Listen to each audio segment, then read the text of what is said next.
Well, I'm head of interiors at Fairhurst, and we're involved in a whole range of things. The sectors we deal in cover everything from education, healthcare, pharmaceutical, sports, leisure, hotels, even breweries. So it is a wide range of activities that we're involved in. So we did some work at Manchester United in the East Stand, refurbishing executive boxes. And that again was a project which we had to think quite carefully about how we're going to plan the space, get maximum use of the space, create a whole new experience for people visiting the ground. They wanted to experience the game in a new way rather than looking at it through just a sealed window. So we opened up the front of the boxes, and this was something that was quite a lot of interest to the club. And when we trialled 2 different boxes, people were very keen on that informal approach, which was sort of taken up, and we actually rolled that scheme out through the club. Amtico are always doing something different. A lot of their competitors on the market do similar things, but they don't have anywhere near the same range of finishes. You can open the Amtico box and pull out a card and go, wow, that's different. We could use that somewhere. You might not know exactly where you're going to use it, but you like it so much you think that that's something we can definitely use. I've learned a lot over the years, and I've seen it evolve as a product.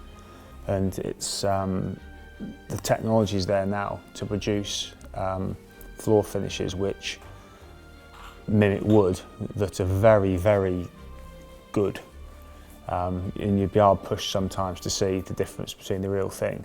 Amtico now, there's such a range and diversity in there that it gives you an awful lot of opportunities in terms of creating something different. One particular job that springs to mind is a job we did in Southampton, which we used Amtico in a restaurant, and we used it with a acoustic underlay, and it was a real success. And one of the most rewarding things was going back down to see the client and the job after it had been finished, and having lunch in that restaurant, and the client saying to us, you know, we're sat here, 4 of us around the table, it's full of people, and we're just having a conversation at a normal level. Whereas the past, it had been such a clatter and din in there because of the hard finishes, the hard floor finish, and the sound was bouncing around everywhere. And putting in the Amtico with the underlay had a massive effect. And of course, it's so hard wearing. I mean, the footfall in there is just, you know, phenomenal. And that's one of the reasons that we've specified Amtico in a lot of instances, is the fact that you can get a softer, more natural look with it, but you can get the durability out of it that you wouldn't, if we put real wood down, it just wouldn't last. And so it's the life cycle side of it that's, you know, really good.